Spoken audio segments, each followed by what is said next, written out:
Oh yeah, we are live, okay. Yo, welcome to another Sunday night live editing session. Still need to copy some files, but we will start very soon. Give people some time to enter the stream. Gather my people, my brethrens. Okay, copy in here. 96 images.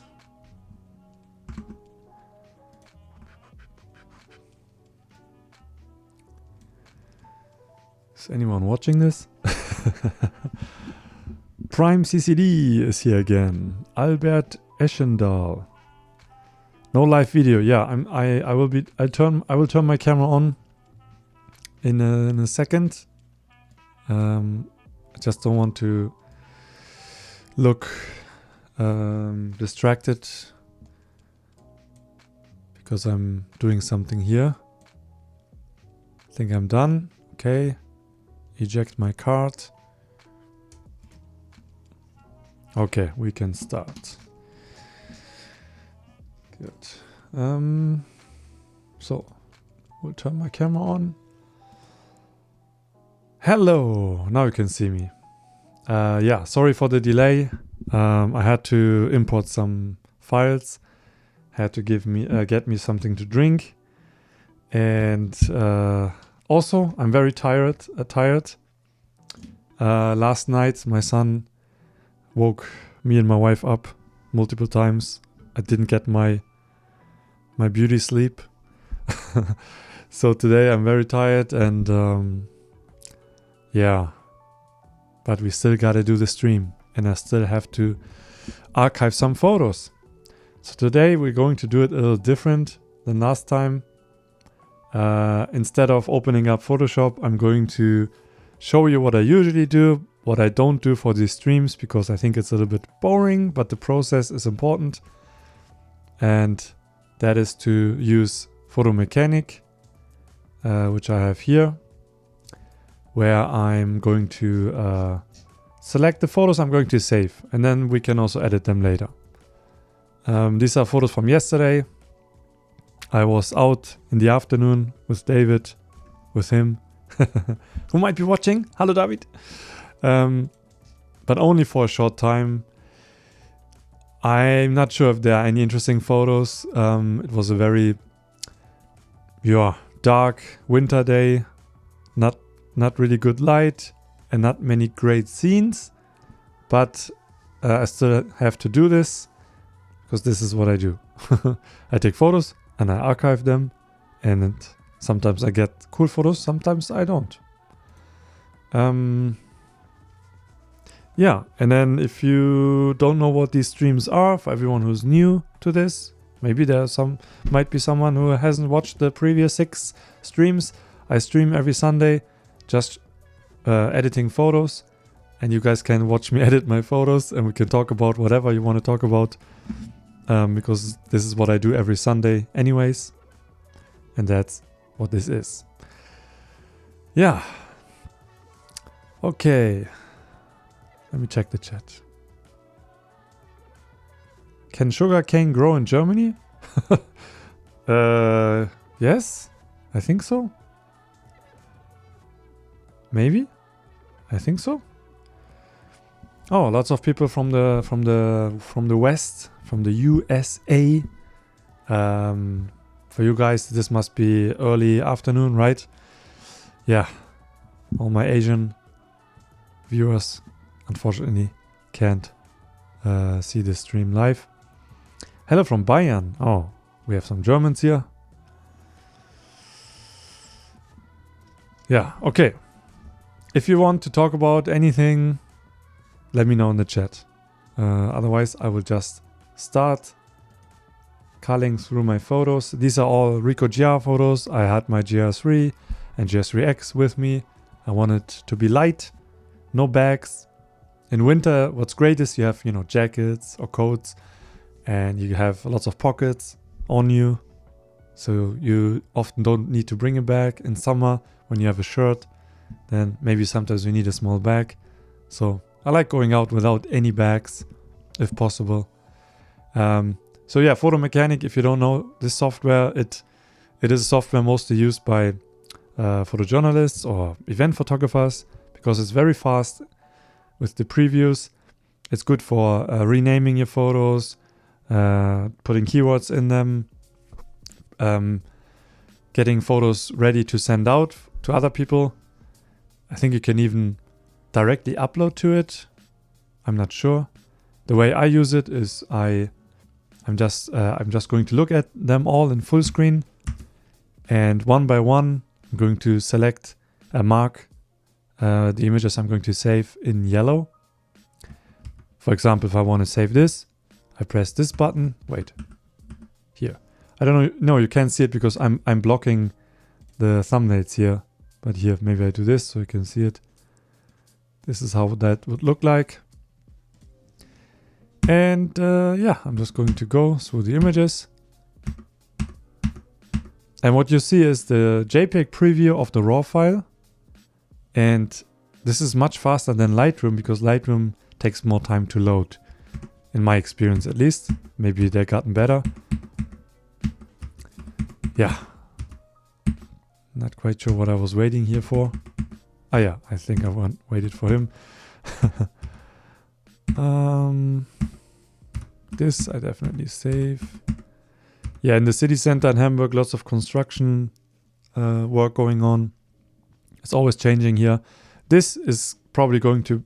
So David told me, my friend David told me that they're going to make some kind of fountain or spring fountain thing, like some water comes out and kids can play in it. So this could be cool in the future to have this photo, like before and after. And yeah, I'm excited because if there's some water coming out here and people are playing, then there will be more life on the street, because usually in the city center in Hamburg, everyone is just going shopping. People barely sit and chill. It's or when there are benches to sit and chill, they're not really doing anything. So we don't really have places where people do any activities. And there used to be, it used to look different here, and people would skate. I would skate here, like a long time ago. And, you know, people would dance and hang out. And since they renewed it and made it look boring and lifeless, life also disappeared. But now it seems to come back. Yeah, hopefully. Okay.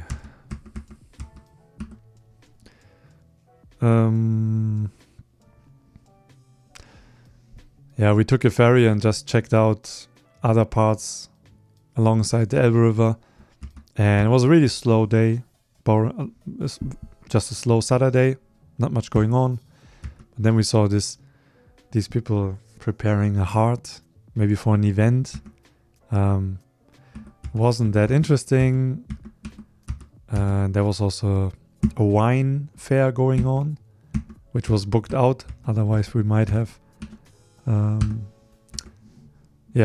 we might have gotten in to take photos.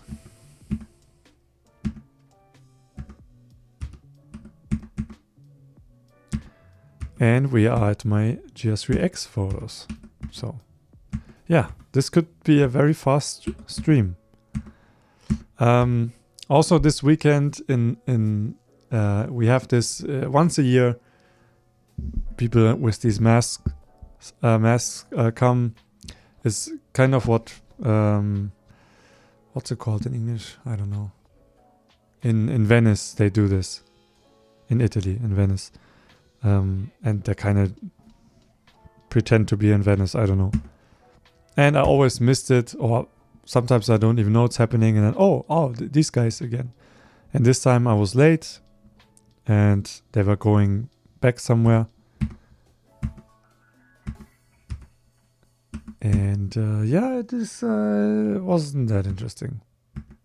We were hoping for something cool to happen. You know, maybe they would go into the subway This could look cool, but they all went into one building probably to change. So there weren't many opportunities. I think David got a cool photo of one of them entering the building.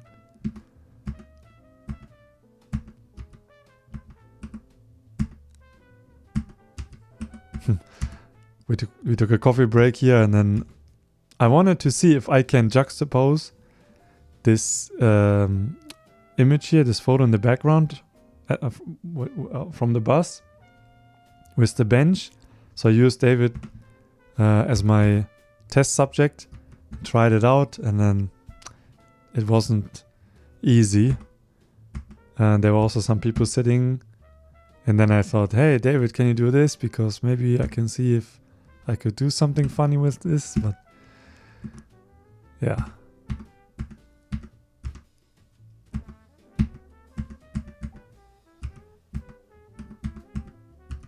I think I kind of like these ones, but it's more like a note to myself. Hey, maybe next time. I'm sure I will never see this bus again, but no, I don't know. Here we are at this heart again. Okay.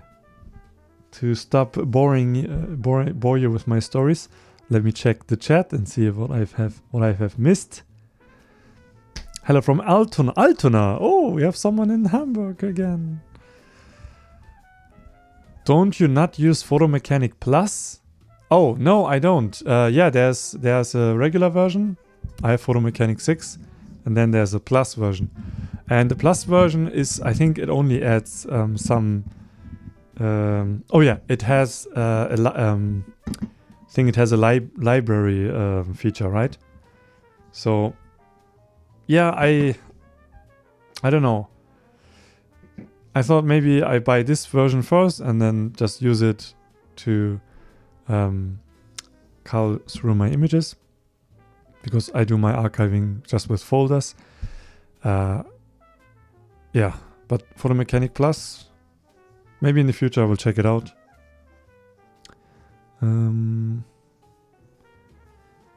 I also bought it when they didn't do subscriptions, which they did fairly recently, and a lot of people got really upset about it.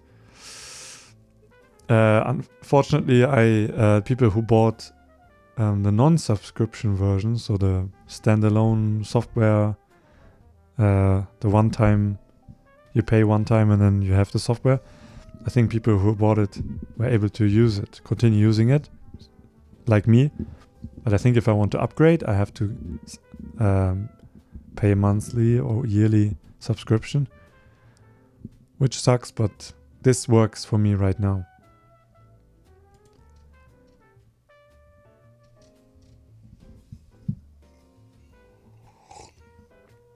It seems to be a Ricoh GR4 lying on the shelf. What do you mean? I don't see any GR4. Even if there would be one, I would make damn sure that you guys will not get a glimpse. Otherwise I will get in trouble. But you know, I wish I had one. I'm so curious how it will look like. Ricoh has not shared any details about the design. Yeah, we will see. Lightroom got really fast on the newest Macs. You can also configure it to show you the embedded JPEGs first for faster preview. Yeah, I think I heard it. It became a little snappier.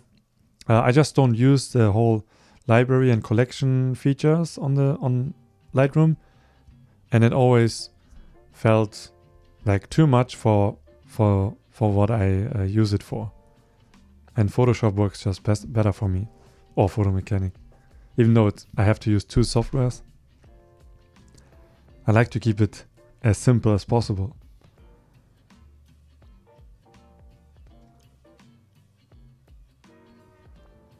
Oh, Andy, you also were in the city center and saw the masked people.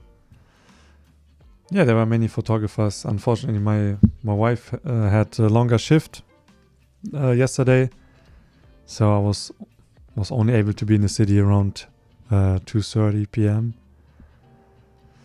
Umorita! Wondering if you've tried using Topaz Lab for photos. Not gonna lie, I realized there are plenty of photos where I hoped I had focused better. Yeah, you know, I bought Topaz Lab, Topaz Photo. I bought it because I had to fix a misfocused video. The Nina Welch Kling interview video I posted right before New Year's. It was misfocused and I had to frame by frame export the clips that were not in focus and then use Topaz Lab to AI sharpen it. So I had to buy it, and without any Black Friday deal or anything, I had to pay for the full price. And I've tried it and use it for some of my photos, but to be honest, unless I want to save a misfocused photo, it's not for me, so it's not so useful. But I'm glad I have it. I'm glad I have it just in case.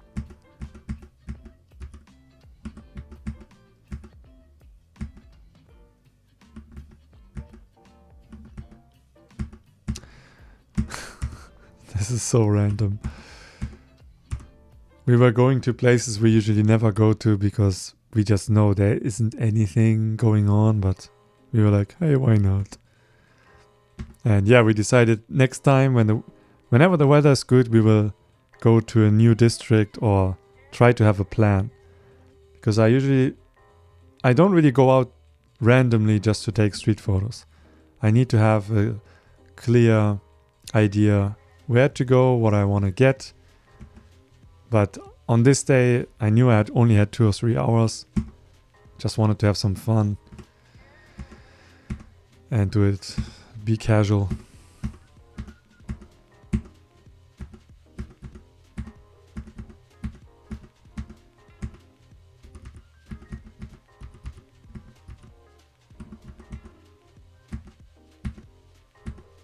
We are almost done. We're almost at the end. No, I don't need this. Why am I trying to say? Yeah, that's it. We're already done. Oh man. But I'm going to do a light edit on all of these, so we still have something to do. Okay. Now that I have marked all these photos, or maybe I can show you this process if you want.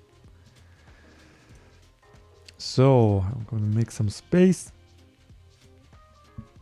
So yeah, now I have selected the keepers, the ones I want to save. They are not amazing, but I keep them in the archive. So now I can click on this in the right corner here. I can click on this, and now I only see the ones I marked. I select all of them, right click. Oh, you can see it. And then save selected photos. No, copy and move, because I still want to edit these. These are raws. So now I'm going to switch to this screen because I don't want to reveal too much of my folder structure. So yeah, copy. Oh no, I have already copied them, which I don't usually do. So what I can do is all the ones that are not selected, delete them. That's much easier. So delete selected photos. Done. Okay. And now we can open up Photoshop and bring all these photos into Photoshop. If I finish earlier, then we can do something else. I can show you a little preview of my next video. Maybe edit a bit. Because one time I also did some live editing on stream. Okay, I have a bunch of photos that I took today, you know, family photos, which I would like to edit, but not going to do this here. Okay, let's go back into Photoshop and I will check the chat and we will find a little topic to talk about. So yeah, we are in Photoshop. Huh? What's going on? Wait. Camera. Okay. Hi from Cocoa.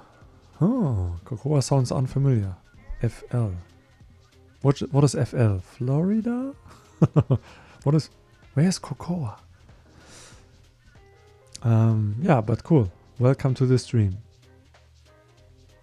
I tried out Photomator because I wanted to get rid of the monthly update Adobe payments. Unfortunately, the RAW converter from Adobe works better with Fujifilm RAWs than the Photomator uses. I have no experience with Photomator, but yeah, I'm so familiar with Adobe. I have so many profiles and presets. It's so hard to switch, and because I can declare it as a business expense for me, it doesn't hurt me as much. It's actually good that I have some that I added to my business costs, expenses.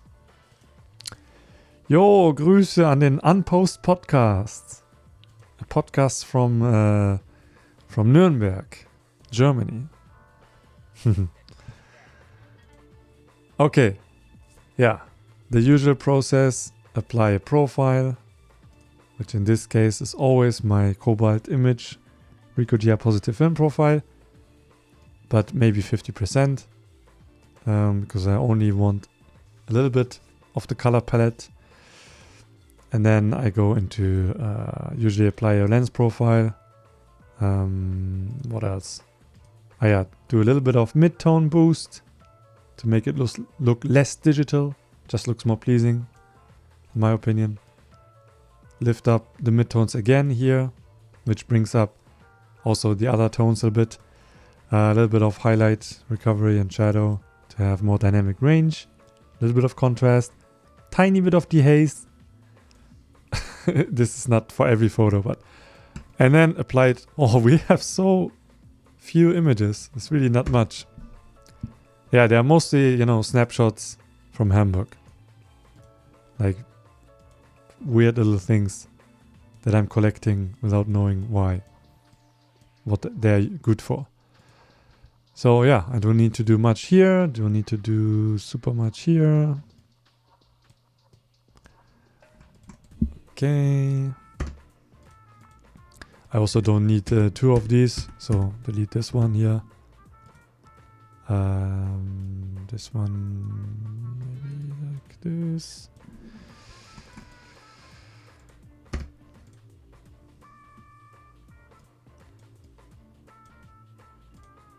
Okay, chat. Greetings from Argentina. Nice. Oh, it is Florida. So Cocoa is in Florida. Cool. By Cape Canaveral Space Center. Nice. I think a friend of mine went to that space center. Is it the one from NASA? He did a US tour with his family, and I think they went there.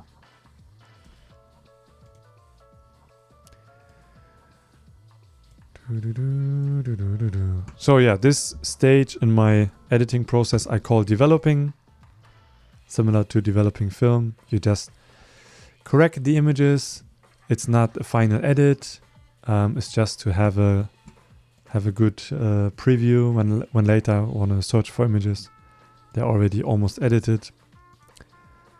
And if I need to send photos to someone, they are already presentable. I don't need this one. This is like really random. Why did I even select it? This is also really not that interesting, but you never know. Maybe the store is going to disappear and, who knows? When in doubt, just keep it.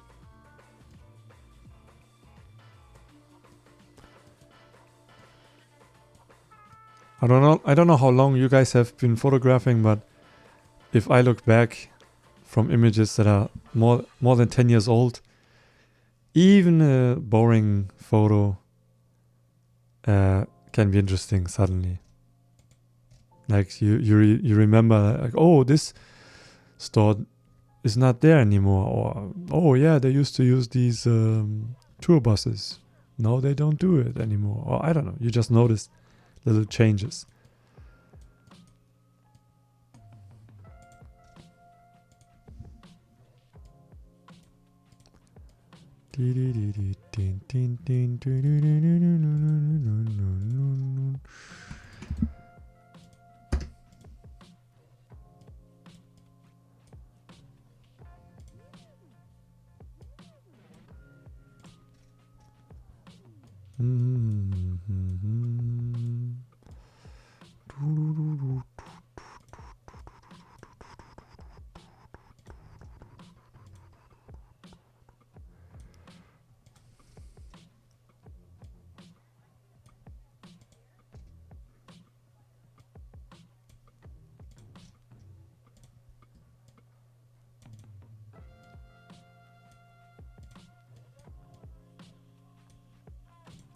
Yeah, as you can see, it's all very fast. I don't take too much time on photos. Unless it's like a really cool photo, then I might even try to do a final edit. But not with these ones. This could kind of look with a very gritty black and white. I don't know, we could try. We could go be creative here. But yeah, I do my final black and white edits usually with Silver FX. In this case, it's not a very important photo to me, so I'm just going to play around, like, oh, look at this. Ooh. I don't know. And this one I can delete. It's not interesting enough. So, done. Now, same game as before. Oh no, not this time, because I already selected the photos. Now I'm just going to save them as RAW edited and JPEG edited, as always, in my handbook 2025 and then in my February folder. Okay, switching back to full screen. And so, time to save these images. I always save in RAW first, because when I save JPEG, sometimes Adobe or Photoshop crashes. And when it crashes, all edits are gone. So I make sure I save the RAW files first. Boom. And yeah, it's nice because now, even though these files are already DNG, but when I use my Nikon files, or whatever this camera is here on the left, then they also become DNG files. Okay, let me check the chat. What's going on? And drink some hot cacao.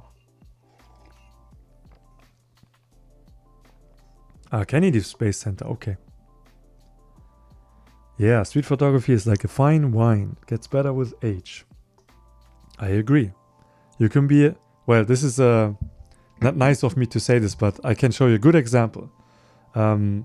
Recently in Hamburg, an owner of a famous photography store which does not exist anymore, photo house, he also collects photographs, and he found, by chance, an archive from a photographer who was never published before. And there are all these amazing Hamburg photographs. And he published a book out of these images. And unfortunately, I missed a recent event where they were talking about it. But I got the book before this event already. I can show you. This year. The photographer's name is Albin Müller. And yeah, photographs taken in between 1920 to 1970, and unseen scenes from my city. Of course, I had to buy this book. But to go back to your point, street photography is like a fine wine; it gets better with age.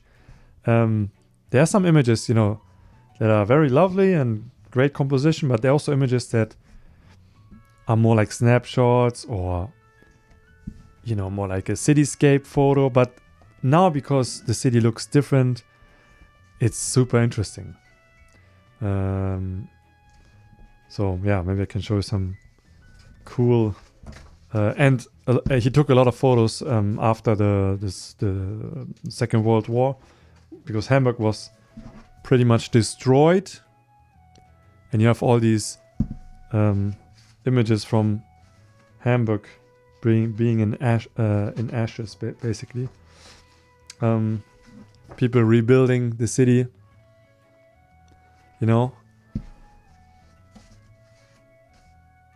So for me, as a local, this is super important to see this, and here's someone painting at the harbor, and I am there, almost every weekend when I go to the city. But also there are like random family portraits at the end, which is of course totally fine. It's also interesting to see that. I haven't also read the captions and the text yet, but yeah, it's cool. But this guy, he was never really famous, or not a lot of people knew him.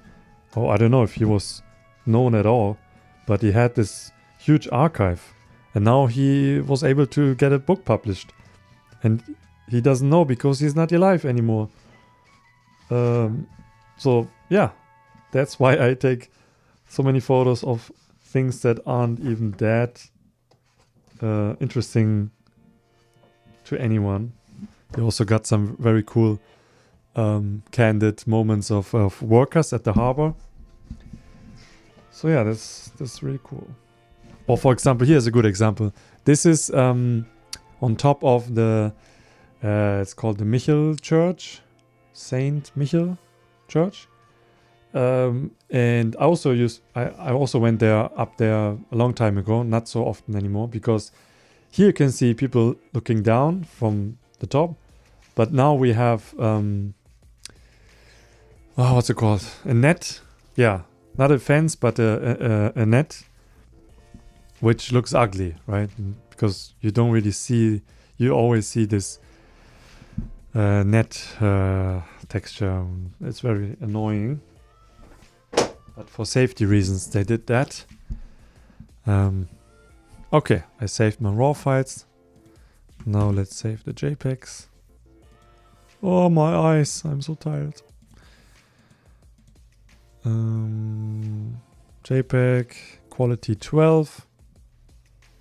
Apply content credentials.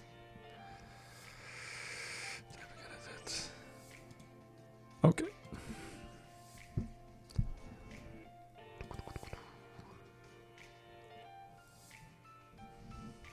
Love learning little tricks by watching others edit. Also like seeing what catches other photographers' eye. Yeah, I hope these streams are also kind of interesting. I don't know, maybe helpful. Because I do this every Sunday. I do this every evening after I go out to shoot. I always at the evening after dinner when my son sleeps, I make sure I develop my photos. Because if I don't do it right away, some people say, just sit on the photos. Just don't touch them. Don't look at them. I don't need to look at them and, spend too much time on them, but I just want them in my archive so that I can look back on them properly later. If I leave them on my card or don't do this process right away, then it accumulates and I don't know which day was this and what did I do that day, and it's much harder to do 2,000 photos at once. It's much easier to do 100 or 200 a night. It's much easier.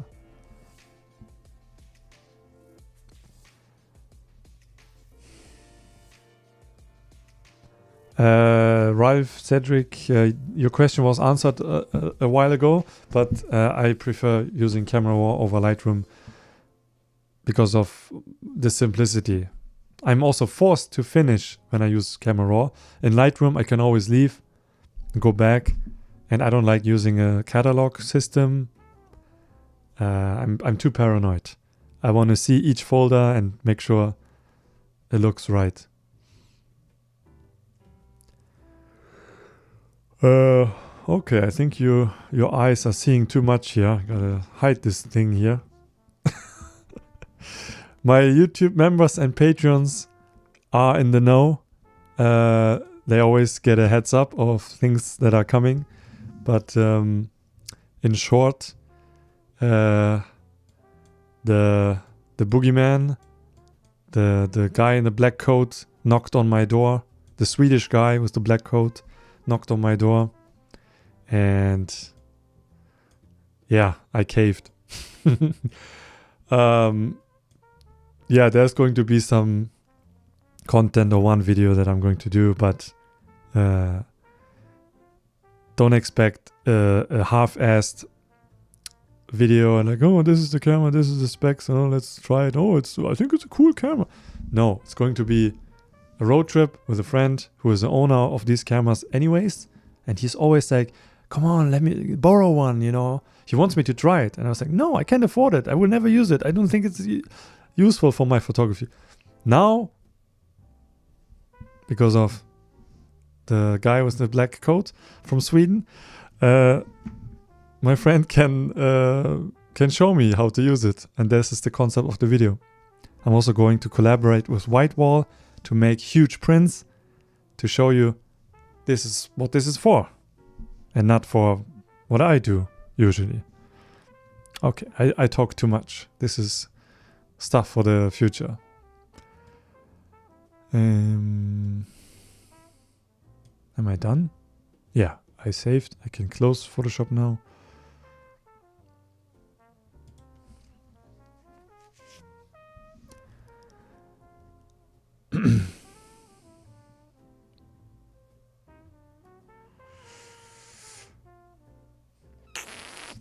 But for you guys who might know what I'm talking about, because I'm speaking in, speaking in tongues, being a little cheeky sneaky. I was debating this with my members and patrons because I didn't want to be weak, and I wanted to stand for my own principles. But at the end, this is money for me, If I get something expensive for my channel and in return I have to do a review and I'm allowed to sell it if I don't want it anymore, then I have to seriously consider it, because you guys might not know this, but my members do. Last year we had no other choice. We had to buy a new heating system for our house, and it completely,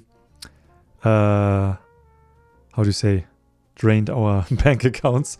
Our savings basically gone just to get a new heating system. We had no warm water and heating for 7 months.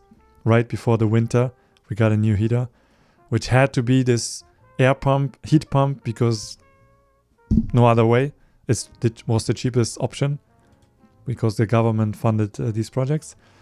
Anyways, I don't have enough money to pay my taxes for last year, so I have to make some money back. So would be stupid of me to say no anyways. Okay, I'm done. What should I do now? This was short. I mean, I could end the stream and do something else with my time. But let's see. We are streaming for 40 minutes now. Okay, you know what I'm going to do? Because I'm feeling nice and generous. I'm going to show you a sneak peek to get you all excited for my next video. Going to show you my current Premiere project. Premiere Pro, Adobe Premiere Pro. And yeah, give you a little bit of a sneak peek. Not much. But we can also talk about something else, of course.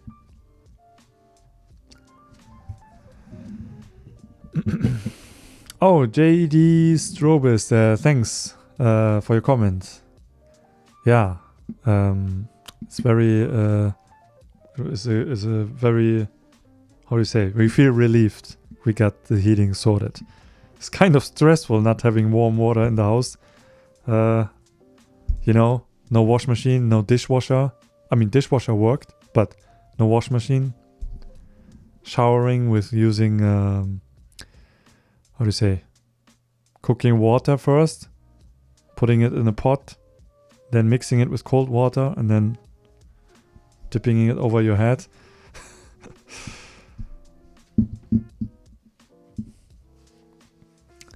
Oh, Louis Smith here saying something interesting. Fabulous book. I'm from Liverpool and we had a photographer called Tom Wood. Of course, I know Tom Wood. He's one of my favorite British photographers. I love all his work. Nicknamed Fody Man. Oh, I didn't know that. I haven't really... I don't know much about him as a person, but his work. Yeah, his work is fantastic and brings back memories of my younger life. Yeah. And I think I brought him up as an example in one of my videos. I think when I was talking about TikTok street photographers. Because he was taking a lot of portraits, right? From people on the street. And he clearly set people up, you know, please stand here, or it wasn't candid. But they feel so candid because the people are just... They look so natural and relaxed, and there's no forced smile. People didn't know, like, oh, I could become famous if I look good, or this could end up online where everyone can see it. Nowadays, everyone is immediately thinking, you know, oh, will this end up on the internet? Maybe I should post this way so it looks cool or funny. So we think too much about our image.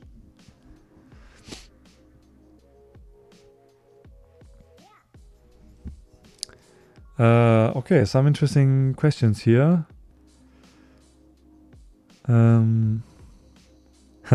Thanks, MF Doom. Yeah, I should sell some courses. Actually, this idea I already had 2 years ago. I actually want to make 1 or 2 courses, but they are more to have something I can send people to. Because I also do some one-on-one workshops in Hamburg, which I really enjoy doing. But I want to do like something like a street photography 101, or starting and do something like that, or maybe a Ricoh GR introduction course. But I don't know. I think you can do that once you have put out a lot of value first, and then people already got so much from you, and then they are like, okay, I will support him because he helped me so much, or something like that, rather than always pushing, sign up for my next course, here are my new presets. And I don't like selling, but at the same time, I have to sell. Okay, quick question. Got myself a ZF. Now I want the Zypor 28. Should I get the Z-mount version or just go for the M-mount and just adapt it? That's a personal preference thing. The Z-mount, the only benefit of the Z-mount is you don't need an adapter. It's probably going to have accurate focus distances and infinity focus, even though I don't know, I cannot confirm that. For me, an adapter is more flexible because I can adapt the lens to other systems, maybe if I want to. And it's for me, it's also, do I have it here? No. Also just a cosmetic thing. To me, it looks better with the adapter because then it looks a little shorter. The Z-mount version is just straight, and I don't have it. And the M-mount version is looks smaller.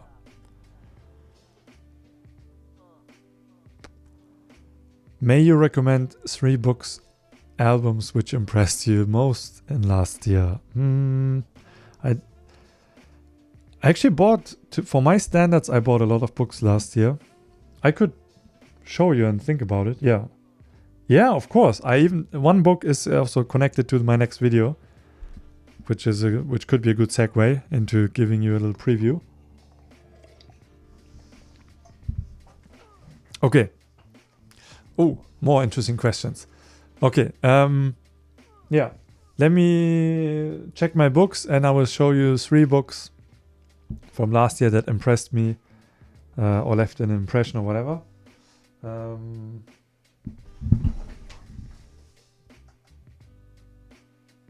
Definitely this one.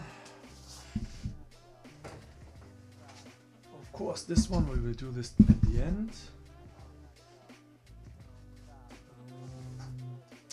There are so many. Oh yeah, of course.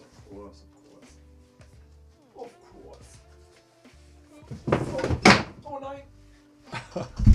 Books dropped. Oh shit.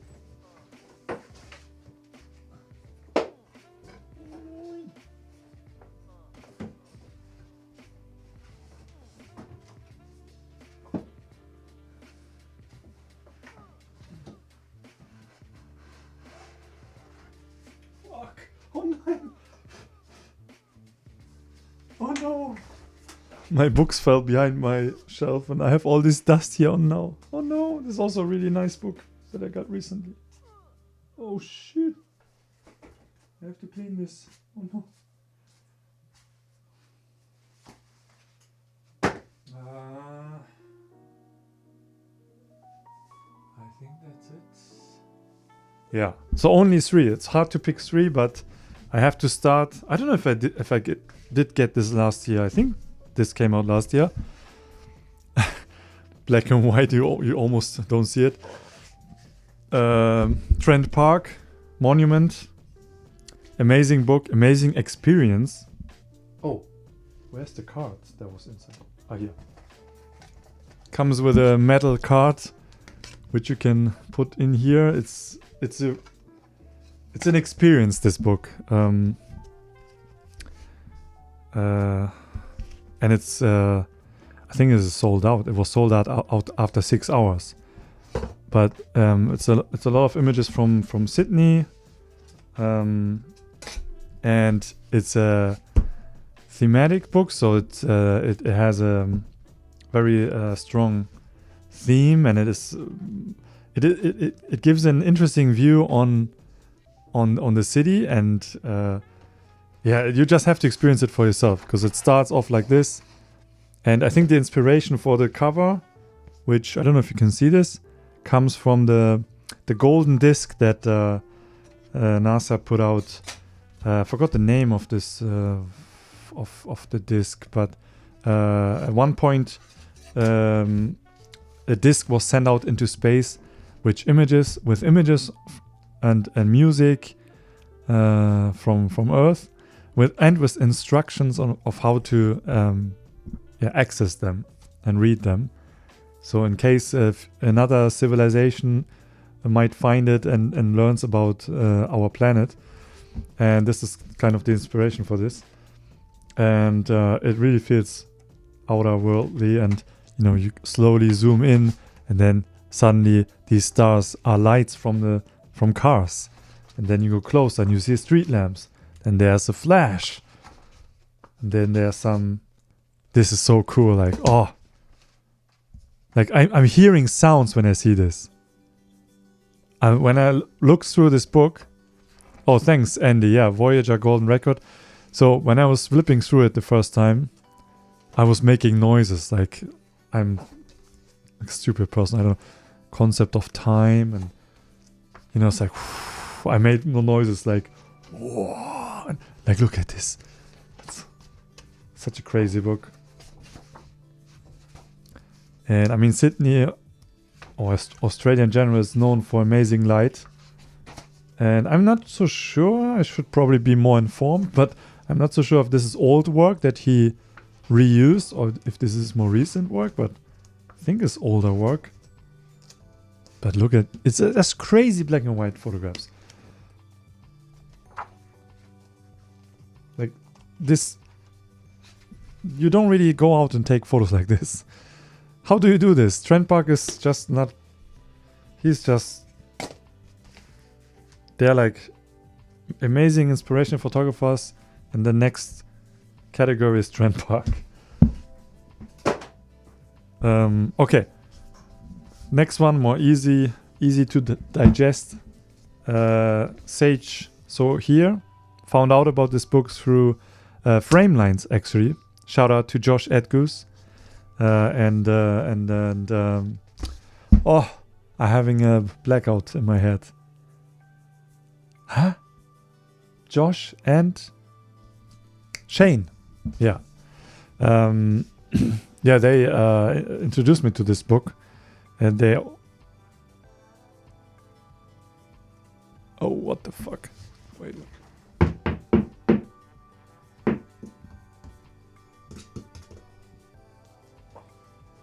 Oh no. I think something went under my roof. There's some noises and some scratching noises. And we had this on the other side, but not here. And sometimes what I try to do is, there must be a hole under my roof somewhere. Sometimes what I do is, I turn on like a high-pitched noise. There's some on YouTube you can play like a really high-pitched noise that apparently some animals hate, and then they disappear, and then they escape. Let me try this out real quick. And obviously mute my microphone. Sorry for this interruption. Okay, I'm going to mute myself real quick so that you don't hear.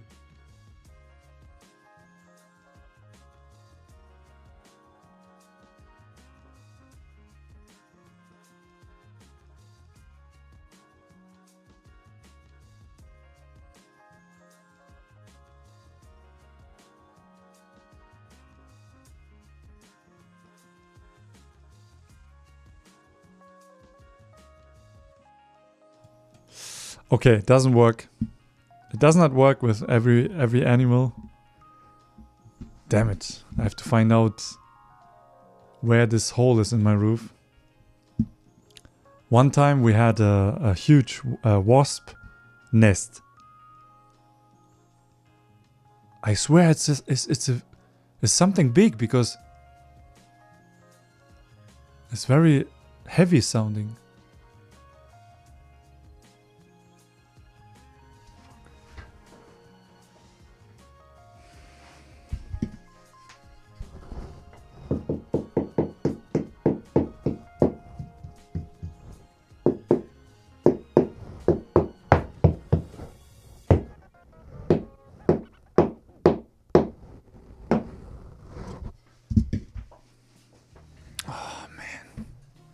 I can literally see a small little bit of debris coming out of from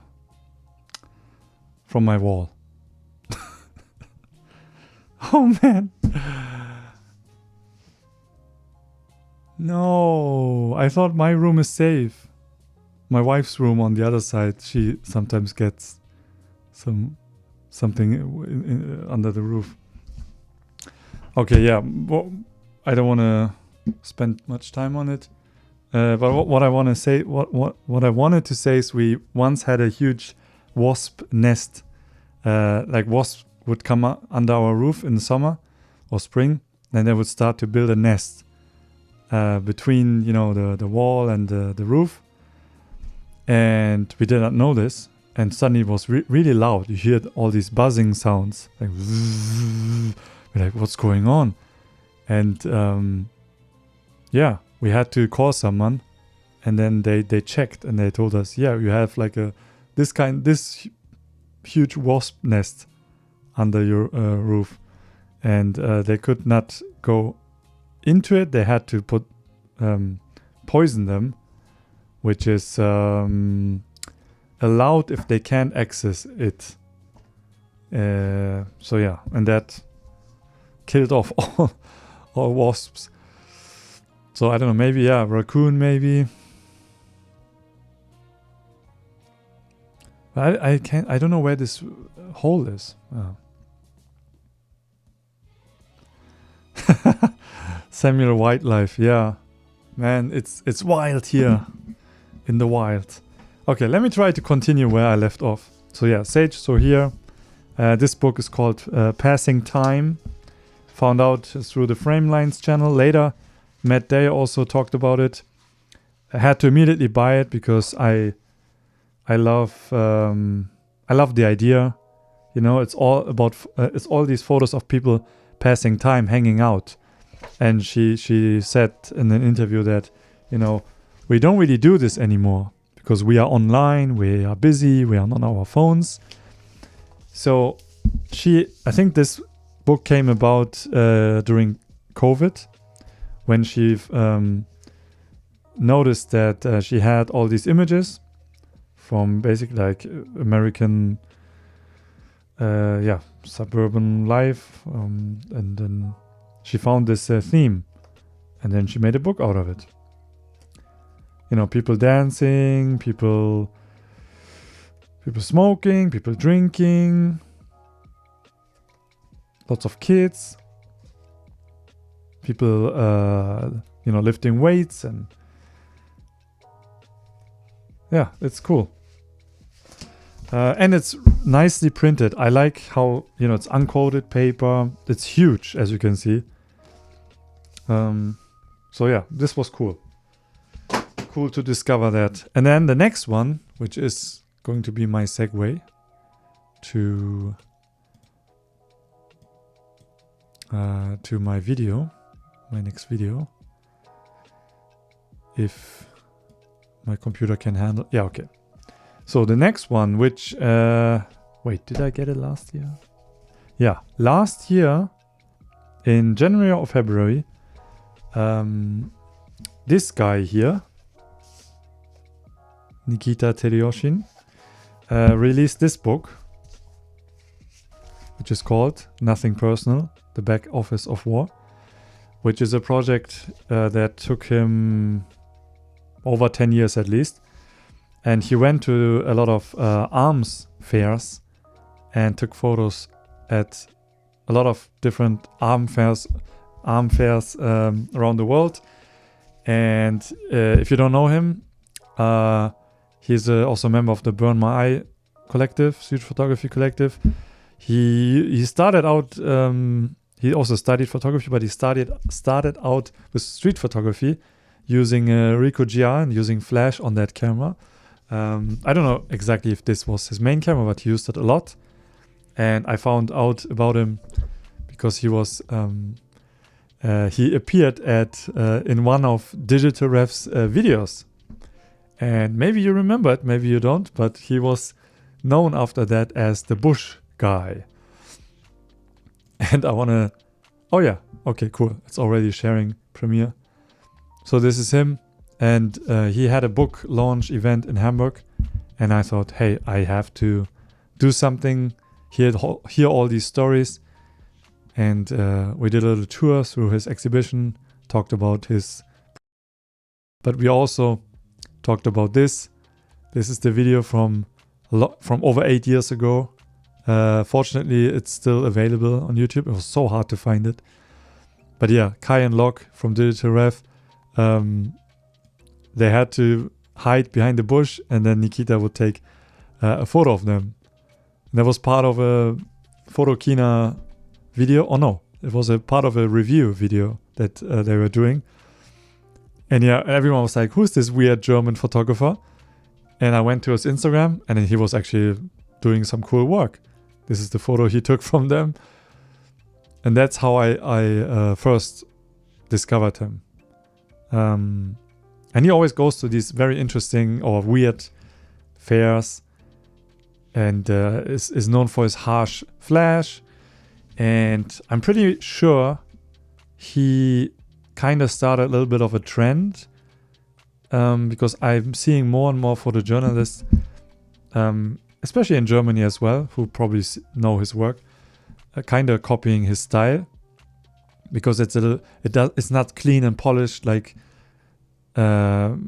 regular journalism or editorial or news work looks like. So yeah, he's very busy taking photos for a lot of magazines and newspapers here in Germany. But yeah, the video starts off with a little bit of a how I met him story. We talk about it. Some people might remember him, maybe not, but at least you will see a little bit of YouTube history here. Then we talk about the exhibition. Then you can see a little bit of from the opening. And then the next day, we are by ourselves with some AI people here. Wait, can I show this with audio? So, through the magic of editing, we are here without people. And yeah, we went through all his images and talked about the stories about his book. Recently, I filmed this clip here of his book, so you can also see more photos from his book. And yeah, I think it's going to be at least very entertaining, because, you know, I did not know that this arms fair exists. And the way he took these photos, like, you know, he has these photos of you know, all the buffets and there are some real surreal weird moments he photographed. But I don't know if this video is going to get me into trouble or not, because, you know, we talk about war a lot, we talk about weapons, and maybe YouTube will not like it. But yeah, I have to see. Yeah, definitely stay tuned for that. I might be able to even finish it next week, so it might come out next week even. Yeah, and a lot of cool inside stories he shared that I don't think you heard anywhere else. And at the very end, I also talk a little bit about street photography with him. What is his view on street photography right now? Why is he more... Why is there a reason why he's more focused on these reportage projects? And he's not really doing street that much anymore. I mean, he still considers himself like someone who also does street photography, but I don't actually remember, because this is almost 1 year ago what he said. But as you can see, I still need to edit this last bit where we ended basically. And yeah, I used the 360 camera here, which I have to... I don't know if this is interesting for you, but I use a GoPro Max 360 camera, and you have to use a plugin, and it looks like this when you import it. Then you can do this, and now I can move around the camera and frame us so that I have two angles, you know. Yeah, that is going to be my next video. It's going to be long, like an hour, or maybe it's probably going to be under an hour. So, a little sneak peek. Yeah, I don't know. This video could get me in trouble. I hope not. And then I'm sure there will be people like, oh, this is glamorizing war, or maybe some people get triggered, or maybe we are not taking this serious enough, or I don't know. You know, but he, in his own words, he said it's more about the system, not so much about the individual people. And he just wants to show people that these fairs exist. And you know, he has all these slogans that are real slogans from, arms companies. And he also included them in the book and in the exhibition as well. So yeah, okay. Now you know. Interesting. Now it's quiet here in my room. I don't hear any sounds. Yeah, and he did also a project about Christmas trees. Yeah. Cool. I guess this is a good moment to end the stream. I hope this was fun. Yeah. I see you next week. And maybe you can see this video already next week. If not, I see you on Sunday again. I'm going to shoot a wedding on Saturday. I might do some edit. No, I don't want to do like share wedding photos. Maybe if I get an approval, then maybe, I don't know. Oh, sorry, there was a question that I probably have to answer. Sorry, Plush Master, I will search for it. I saw one question that looked interesting. Okay, you know what? I'm going to, one Rosiki1. Thanks for the PLN. I don't know what PLN is, but thanks for the super chat. Really appreciate that. Yeah, I'm going to answer all your questions first, and then we end the stream, okay? Because we still have time. Good. Did you learn something from Tatsuo Suzuki doing street walk in Germany? Did you adapt some of his style here in Europe? What do you think about that Japanese style of shooting street? Cool question. Actually, there's a video that will probably never come out, unfortunately, because it's now too old, that I recorded in 2022. I saw Tatsuo again for the first time after 5 years, which was during a Luxembourg Street Photography Festival. He was a guest speaker, and I flew to Luxembourg to meet him and another friend. And we talked for the first time again, and we reflect on what we did, and he gave me some input, and it was helpful to talk to him. And he talked about, this Fujifilm incident he had, and how he's thinking about his own work. And I thought, could I do a video about it? I asked him, hey, maybe we should film this. And he said, no, I don't want this out. This is just his thought process. I was like, okay, no problem. But he gave me permission to share his what's the Fujifilm incident. I don't know if you remember, but he got a huge shitstorm his way after Fujifilm released a promotional video, which then they removed because people were outraged about his style. But I wanted to make a video about sharing this experience, meeting him again and talking about photography. I just couldn't get to finish it, and it's also not. I have to find a way to make it interesting. I might still do that, but to answer your question, of course I learned a lot, and he left a huge impact or impression on me, because it was the first time I saw someone that bold and direct doing street photography in person, and then in my own city where I'm more careful because people are generally more sensitive about street photography, and he was just going for it, and that was inspiring to see, and at the same time very scary. I was so scared for him that he will get punched, and there were some moments where it might gotten to that point if I would have not stopped or de-escalate the situation, because he was taking pictures of people like eating, and then they would say, hey, come back here to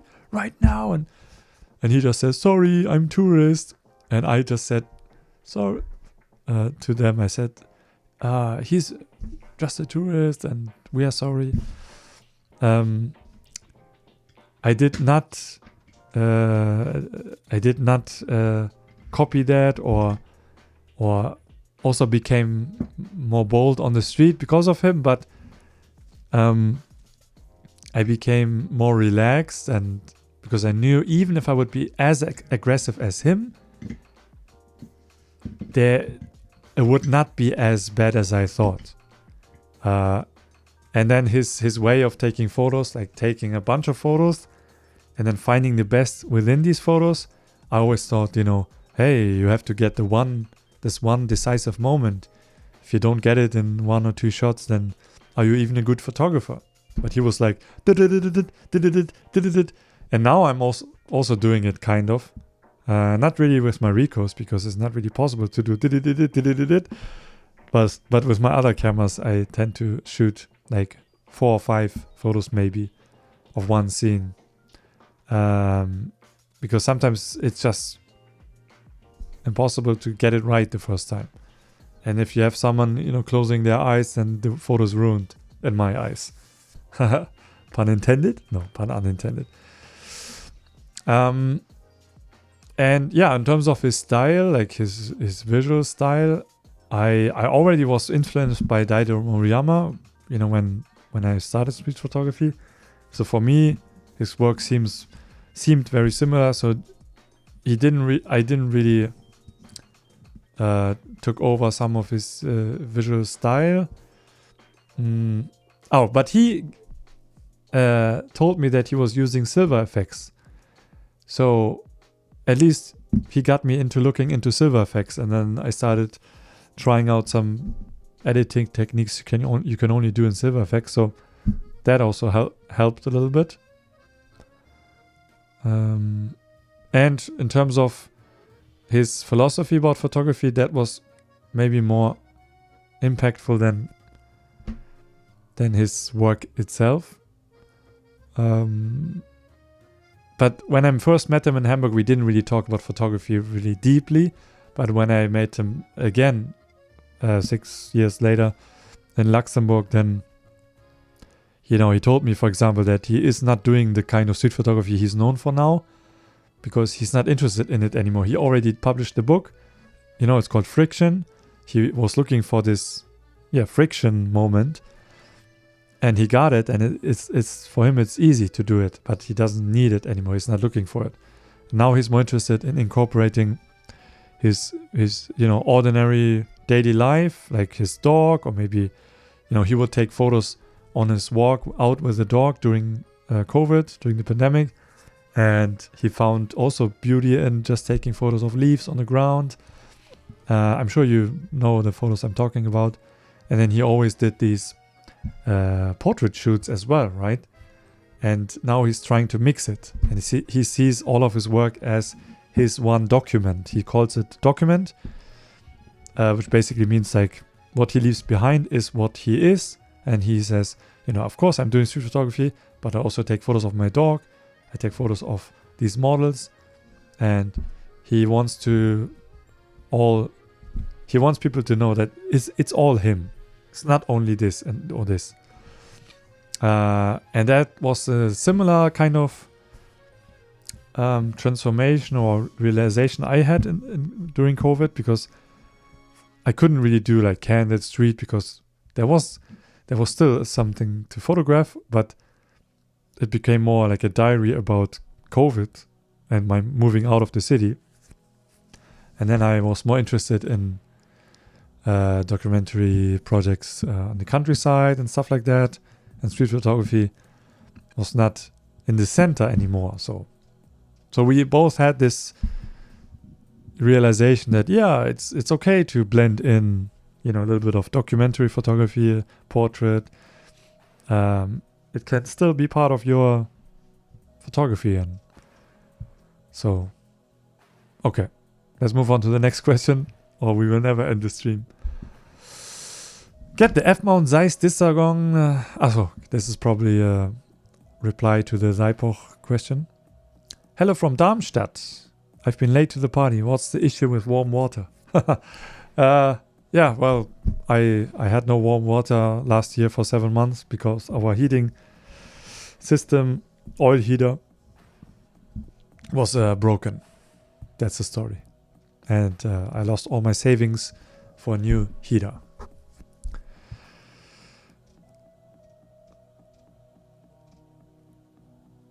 When are you going to release a zine or book yourself? I don't know, probably never. No, I want to, but I'm doing it myself, so I need a deadline probably. I have a book that is not, I don't know, your first book that you publish is it feels so important. At the same time, the book I want to publish first is not really about my work. It's more about time span. time period, a transformation, a process. So COVID, moving out to the countryside, and becoming a father. These 3 things in one book. And it's challenging to find a way to tell that story. Any tips on shooting street photography in small cities? I live in Jena. Not much is happening here, and surrounding often look the same. I can show you how my village here looks like. It also doesn't look very interesting. Tips: find something that is going on only in your city, something unique to your city, and try to see it from the point of view of someone who might not know anything about your city. Like, I don't think I've been to Jena yet. So whatever you show me from your city, it's going to be interesting for me, or for people who don't know the place. Don't know this place. So when I moved to the countryside, which is right outside of Hamburg, it's still very close to Hamburg, but it's a different state. Everything became so interesting to me because it was new, and I thought, even though the landscape is boring and repetitive and kind of dull, there are so many things going on, and I found so many interesting stories because I was looking for it. If you just want to do some street photography and have fun on the street, it can get boring sometimes, but it can be boring in any city. So find something that's going on in your city that is unique to your city. And don't be afraid to also make contacts and maybe do something where people know that you're photographing, because then it's easier. And then you can still do some candid work even if people know that you're taking photos. Don't make the mistake and take photos where you live and become known for this creepy street photographer who takes photos without permission. That's always difficult. Once you leave a bad impression, you can't really fix that. So many comments about my roof issue.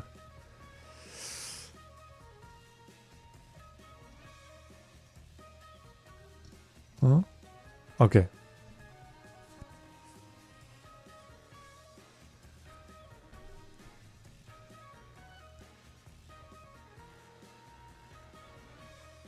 Okay, cool. Do you know if there's gonna be a reprint of the Nothing Personal Back Office of War book? Appears to be sold out. I don't know. Maybe you can reach out to him on his Instagram and ask him. It was published with the publisher Ghost Books, but he has his own publishing, which is called Pub Publishing, I think. Because he mostly does self-publishing, but I think he did it with a publisher.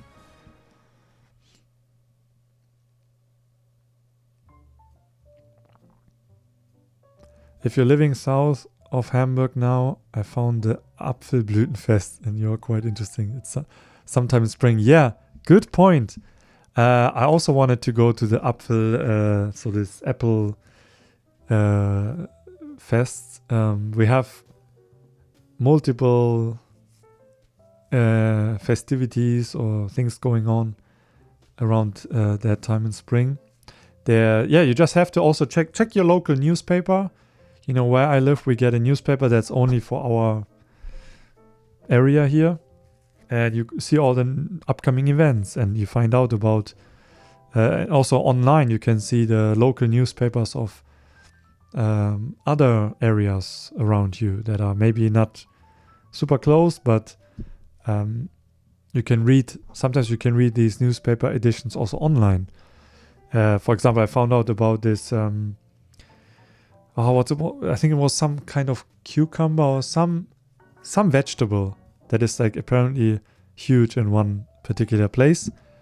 They always make a big fuss about this vegetable when it comes, and they even have a they have a queen that's always selected every year, and she is dressed in this vegetable dress. I don't know, it's kind of weird, but I found out because I was looking for it at local newspapers. And then I thought, hey, maybe I should go there and check it out.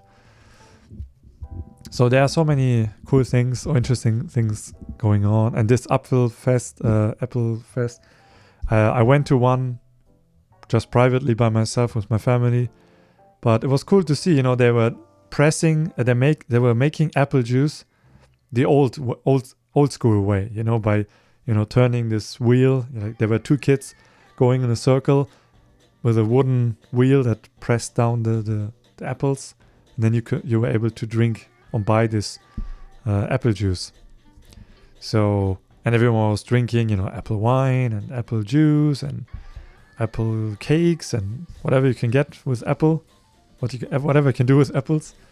And they were all celebrating that beautiful garden, and this is stuff you can go to. There's these kind of things you can go to. Okay, it's time to end the stream. Thanks for these interesting topics and questions. This was fun. Next time I might have more to edit. We will see. And as always, if you want to re-watch this stream, the replay is going to be available as a link. You will have to check my community tab on my channel. This is where I post all the replays. Because for these Sunday streams, I don't want to clutter my whole channel. If you go to my live tab, I don't want you to see hundreds of these Sunday streams, because I also do other live streams sometimes. So they are unlisted after they are live. So you can only access them through the link. Unless you are a member or a Patreon, then you can always access the playlist, which I could also share probably, but I still want to give my patrons and members a little bit of a bonus VIP access. And obviously I do a monthly update vlog, just to plug my Patreon here a little bit. Actually, you know what? Let's do a little bit of self-promoting, maybe, or maybe not, because it's not so fast.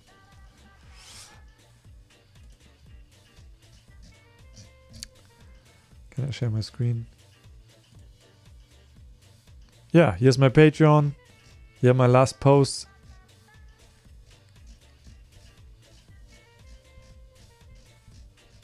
Oh. POV video. I'm sharing sometimes photos that I took during a shoot. Yeah, and I do these long vlogs where I talk about something. I bought a fish eye here. Talked about that. Some other updates. So, yeah, check it out maybe. Okay, cool. Good night, good morning, and have a good week next week. And I'll see you soon. Ciao.